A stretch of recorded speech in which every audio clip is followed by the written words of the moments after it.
Yeah.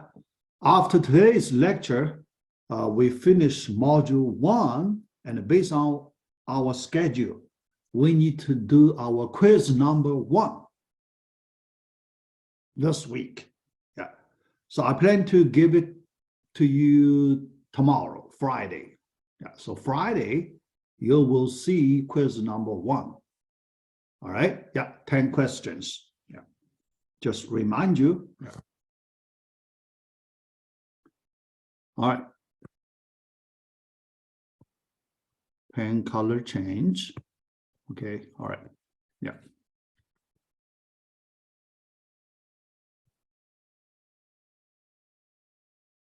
All right. The topic, optimality problem. Yeah. So let me use one simple example to explain this problem. Yeah. D.1, minimum selection problem.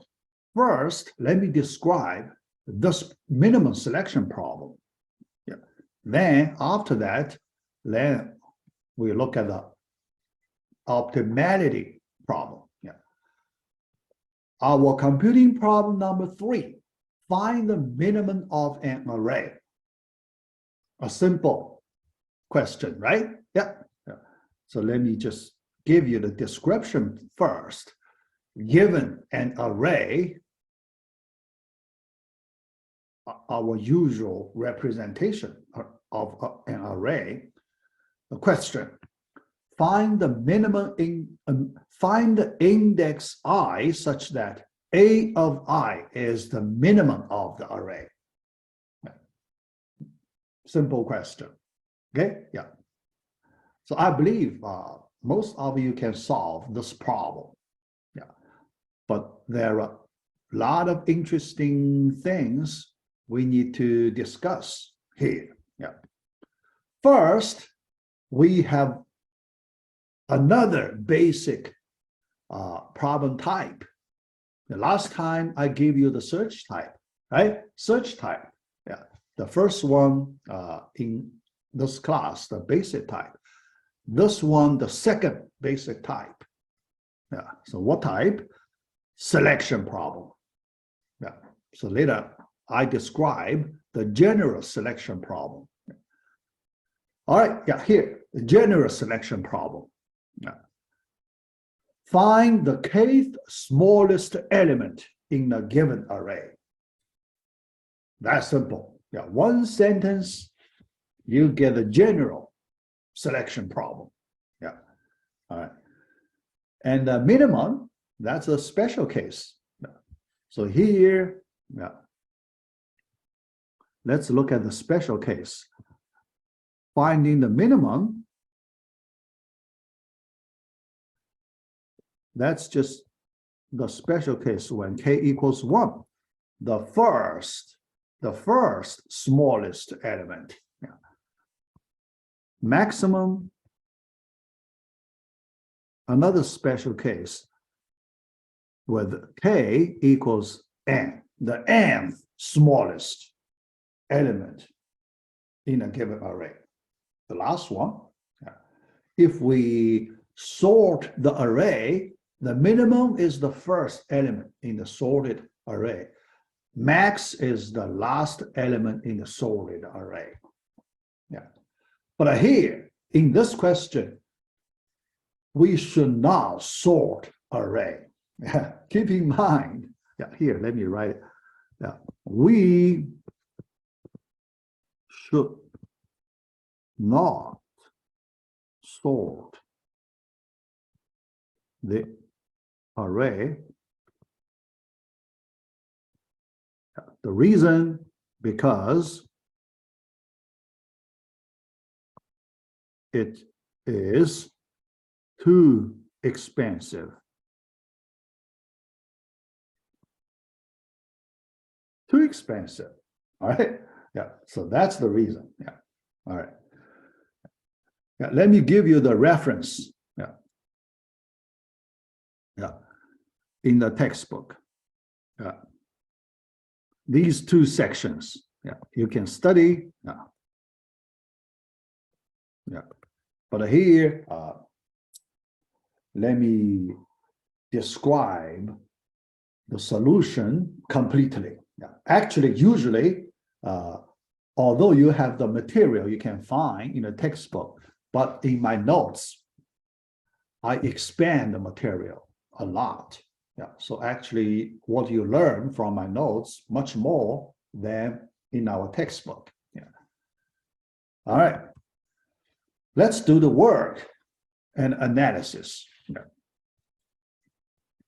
All right. I think most of you know the solution. Here, I just describe the solution. Yeah. Because the main point is not at the solution. The main point is the next step after the solution. Yeah. So for the solution, let me quickly go through the solution. First, we do initialization. Yeah. We create a variable called min. Yeah. min, and we assign its initial value, the first element of the array, a of 0. Yeah. After that, then we do iterations. Yeah. We run a for loop to do iteration. Yeah. All right. The general step for each iteration, we compare the min value with the current element, a of I. When we do that comparison, we have these two cases we can consider. The first case, the min is greater than a of I. In that case, that means a of I is smaller than the current min value. We should replace it with the current value. Okay, yeah. So we do one assignment operation. We assign a of I to that min variable. Yeah. So that's for the first comparison result. Other than that, otherwise, the remaining equal, smaller than, we combine as one case. Yeah. We do not want to separate equal and smaller than. Yeah. In that case, we should continue our for loop. Okay, yeah. Move to the next round of comparison. Compare min and a of I plus 1. Okay, keep doing this kind of iterations until we reach the end of the array. That is I equals the index of the last element, n minus 1, and we finish the iteration and return the value, min value, for this function. Now, that's the whole solution. Okay, yeah, very easy to implement. Yeah. All right. The question, we want to do some interesting discussion after the solution. Yeah. First, let's look at the number of comparisons. How many comparisons do we need? Yeah. When after you look at the solution here, can you quickly find the answer? The number of comparisons we need, you only count the number of comparisons. You do not count other operations like assignment, right? Yeah. So here we do not count assignment operation. Yeah. Just a number of comparisons. Any of you? Yeah. You may have a, you can guess. Okay, yeah. All right. N minus 1. Yeah, surely. N minus 1. Good. Yeah. First, it's a correct answer. I want to see if any of you want to choose N. Okay? Another possible N. But N minus 1 is correct answer. Yeah. But the question is, yeah, here, let me put a correct answer here, a minus 1. The question is, how do you know it is a correct answer, right?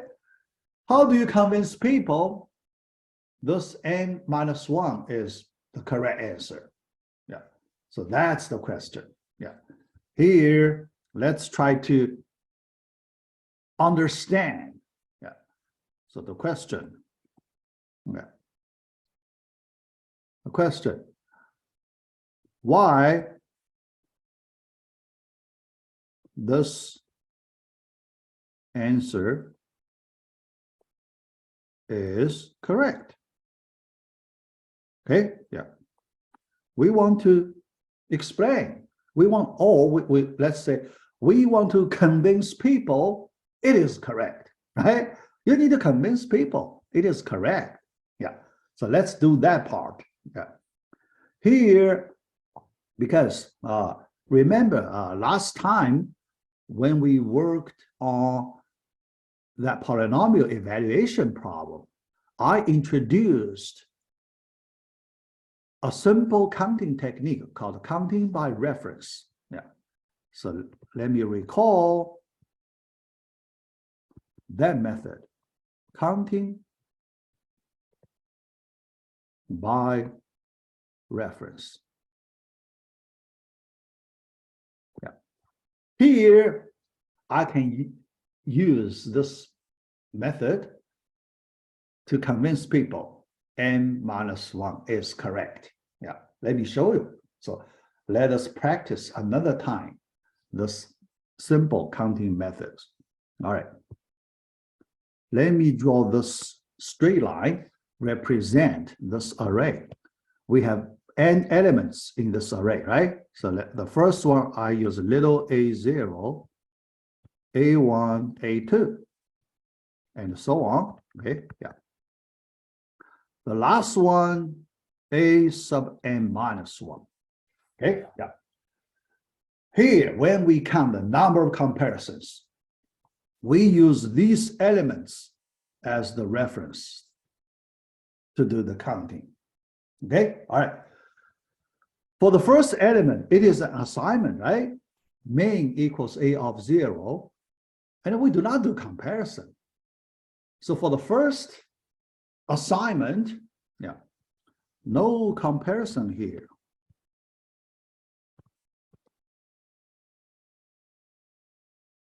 For the first element, okay, yeah.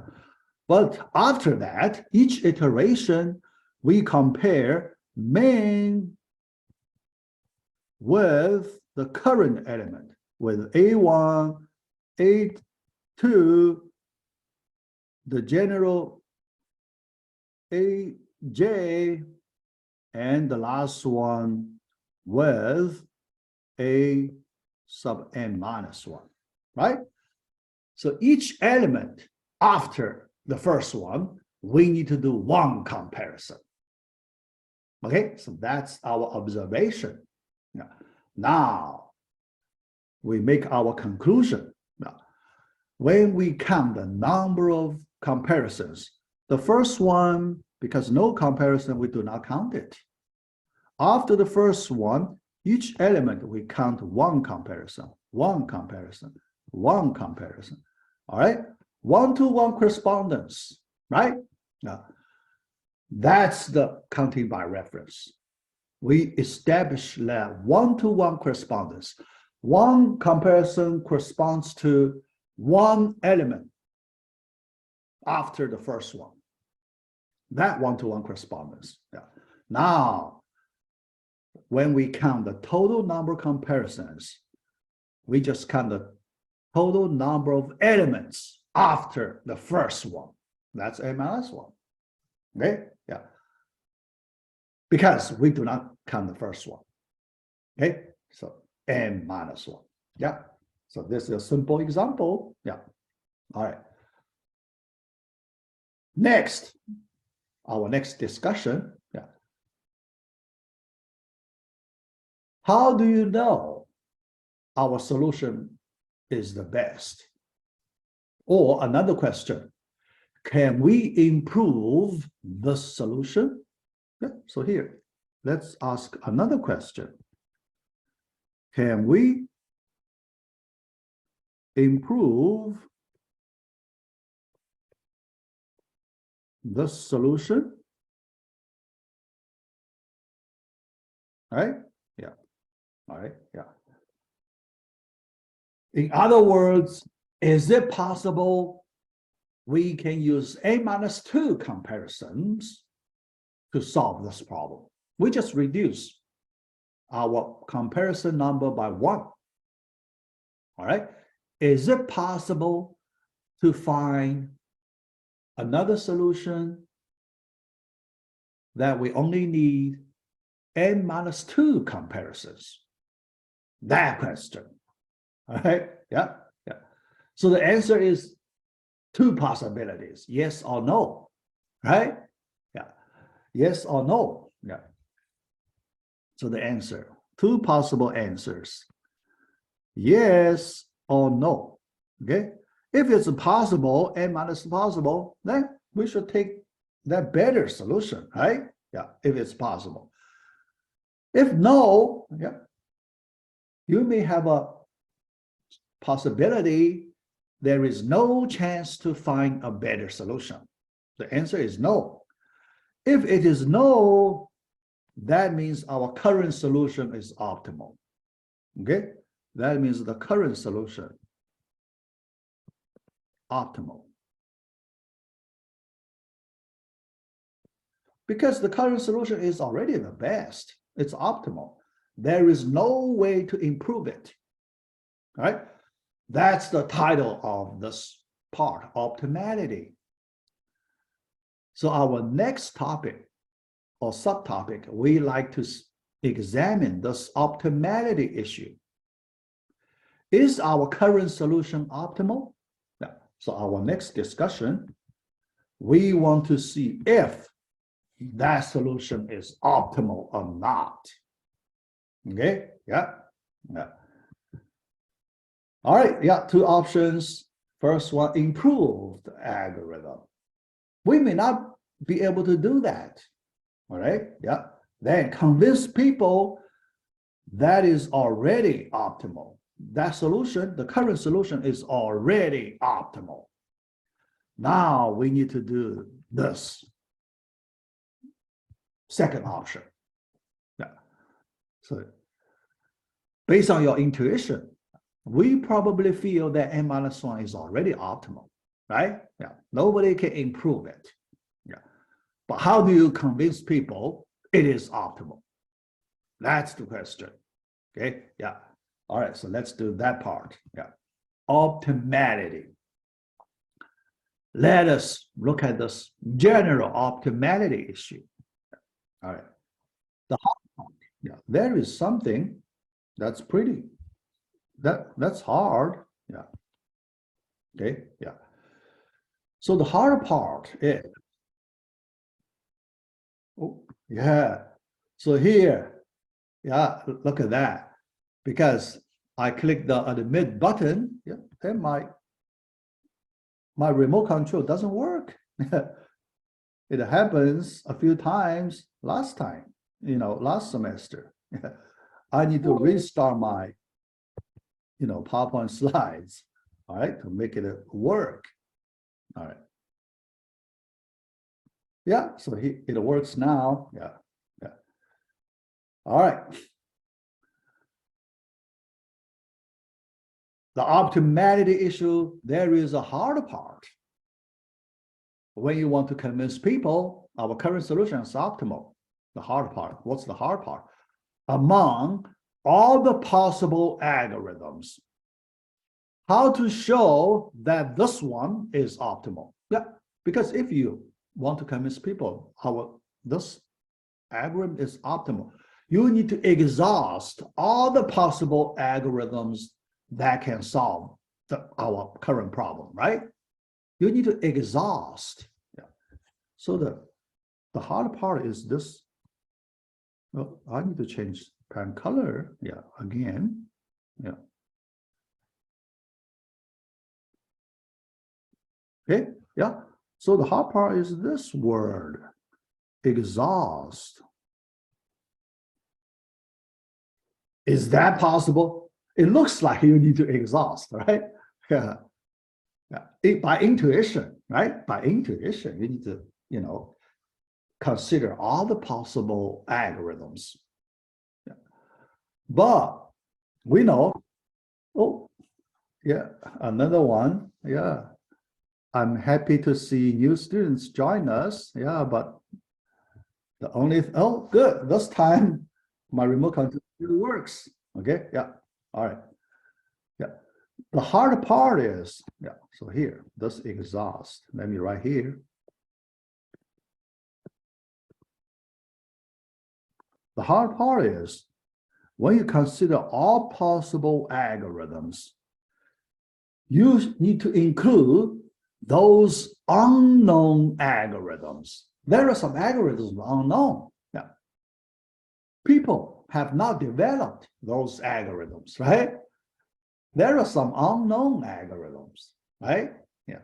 Known algorithms, you cannot say all the algorithms have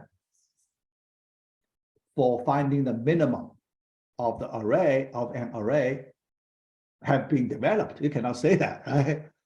So there must be some unknown algorithms. You need to include those algorithms. But issue is, how do you study unknown algorithms, right? They're unknown. How can you study those unknown algorithms, right? That's hard, right? Yeah. You will see we can study unknown algorithms. Although they're unknown, we can find a way to study those unknown algorithms. Interesting. Yeah, think about that. Okay, study unknown algorithms. Yes, we can. I will tell you the point. Yeah. All right. Question. How do you study unknown algorithms? Yes. The answer is, yeah. So is it possible to study unknown algorithms? The answer is yes. Yeah. The question is how? Okay. Yeah. Yeah. Let me tell you how. Right. Yeah. How to study unknown algorithms. Yeah. Here, we need to convince people our current algorithm is optimal. Then we need to cover all those unknown algorithms. Yeah. I will show you how to cover. Yeah. We need some imagination based on our real world experience.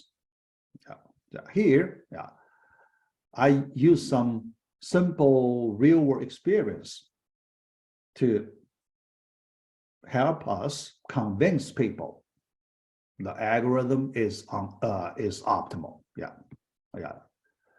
Comparison. Here, let us find something similar in the real world for that comparison. When we do comparison, okay, we bring two elements. We compare which one is larger, which one is smaller, right? That's the typical comparison. Yeah. But in the real world, we have the similar situation. Yeah. Here, I like to use our experience in a sports game. Yeah, in a sports game, right? Two players, they need to play each other, right? Yeah, a match between two players, right? Yeah. For a certain game. Okay, yeah. Because when two players, they have three possible results that correspond to three possible results for a comparison, for a match. Okay, two players, they are tied. That's equivalent to equal, right? Tie equivalent to equal. Okay. A player beats B player. That equivalent to A is greater than B. A lost to B, it is equivalent to A less than B, right? Yeah. So we use this kind of analogy to help us understand the optimality issue here. Yeah. All right. Yeah. So yeah, that one, the results, yeah, less than, but here, less than, yeah. When we get to the current problem, because our goal, find the minimum, that means the smaller the better, right? The smaller the element value, the better. Not the larger the better, right? Yeah. Because we're not finding the maximum. If we need to find the maximum, the larger the better, right? Yeah. Here, the smaller the better. So when we look at the less than case, yeah, A less than B, yeah, so here, let's consider A less than B, then A is the winner, right? Because the smaller is better, so we make A the winner, not B the winner, all right? A smaller, so we select A, not B, okay? Yeah, so we make that change. Equal, that's tie, the game is tie, yeah. Greater than, A is the loser, all right? Yeah, lose to B, yeah, all right. So that kind of analogy we can use for this optimality discussion. Then I try to convince you here, our current solution already optimal. Yeah. So let's start. Let me run this convincing argument. Yeah. All right. Yeah. A sequence of statements and see if it is correct or not. Yeah. If you feel any statement is incorrect, you can argue with me. All right. Yeah. All right. The first argument. Yeah. Imagine that main is the final winner. Yeah. So when we start our discussion, yeah, so here we just set up, right? So this step is as the setup. So let us assume this main is the final winner. Okay, final winner, the minimum, right? The minimum is the final winner. Okay, yeah, yeah. And here, the final winner, we are in the sports game context, the final winner. All right, yeah, sports game context. Yeah, all right. Next statement. The final winner needs to beat all the other elements in the array. Yeah, all the players in some tournament, right? Yeah, through comparisons, directly or indirectly. Yeah, here I need to explain this part. Directly, that's easy. A beats B. That A beats B directly, right? But A can beat B in an indirect way. Now, so let me explain this indirect way. Yeah. Here, let's consider A less than B and B less than C. All right. Yeah. That means A beats B and B beats C. But A and C, these two players, they do not play directly. Okay. Yeah. But can we conclude that A less than C? Yeah. In math, we can do, right? In math, for the inequality, there is a property. Yeah.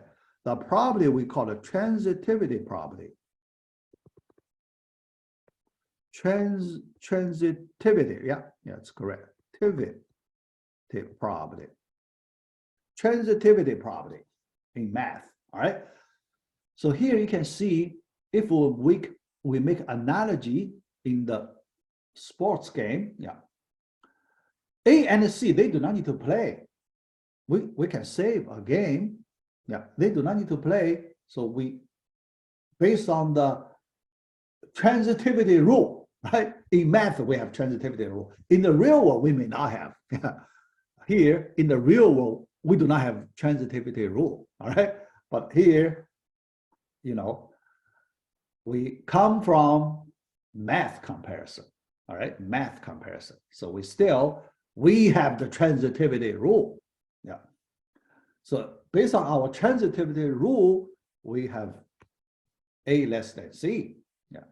That means A beats C indirectly. That's okay. So A and C, they do not need to play. They do not need to compare each other. We can save one comparison. In this way, we can save one comparison. All right, yeah. Okay. Next. Yeah. Next. If an element loses once, it is eliminated.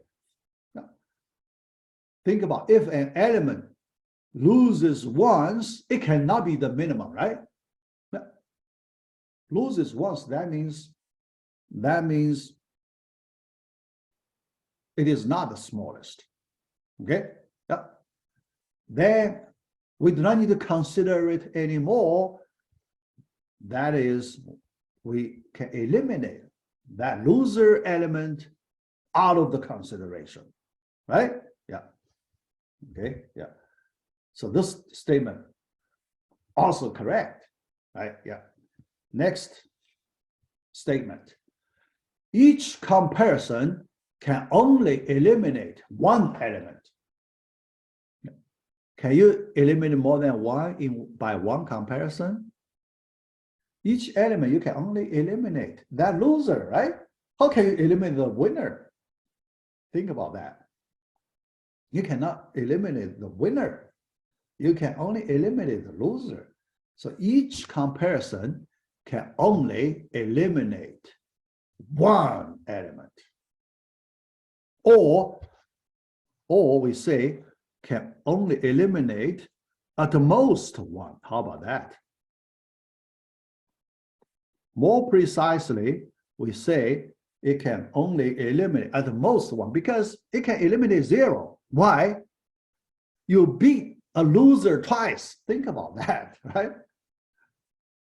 You may beat a loser twice because if a loser is beaten once, it should be eliminated. But you may make a redundant comparison.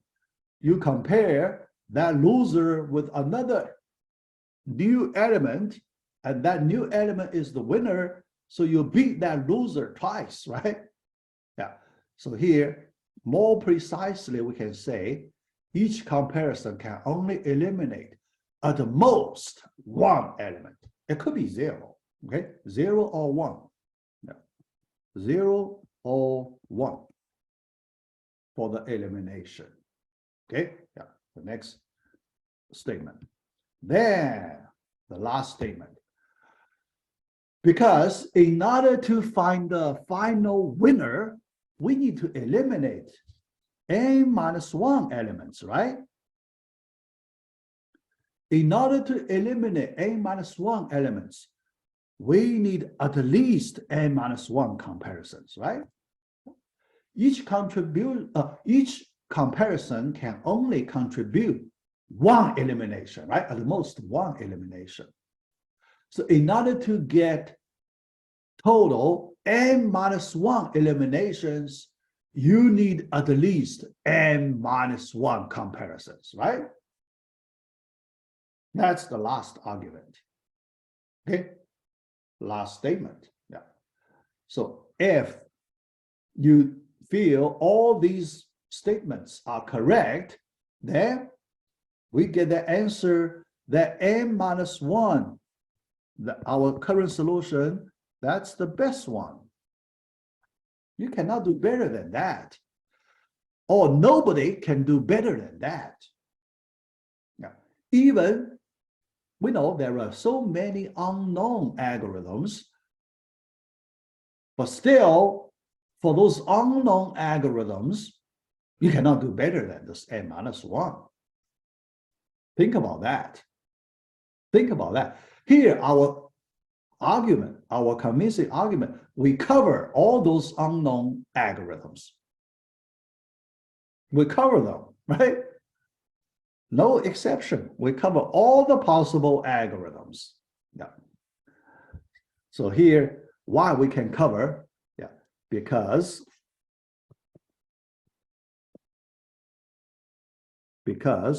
we find a property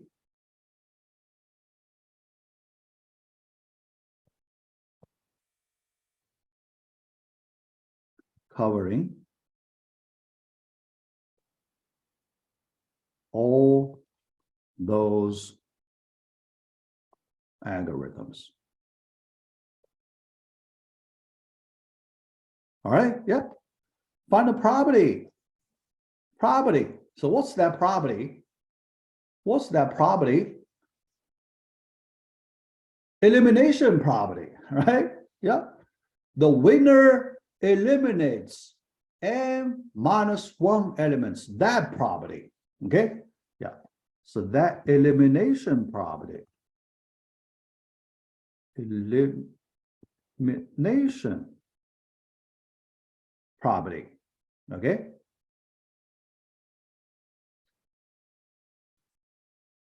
Okay? Yeah. Main, yeah. The winner eliminates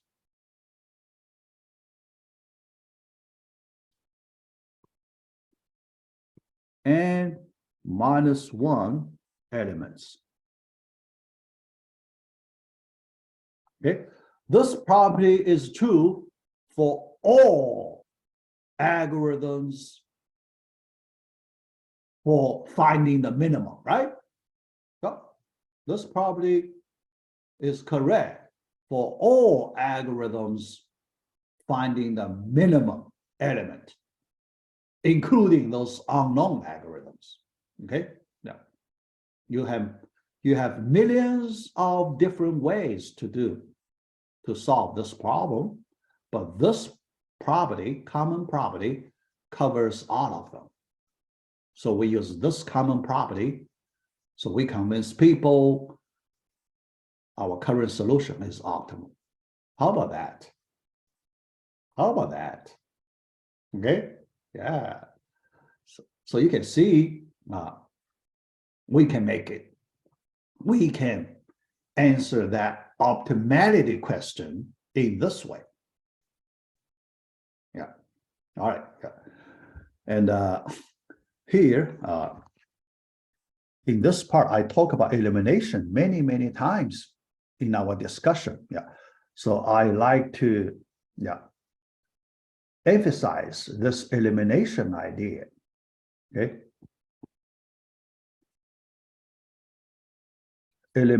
Elimination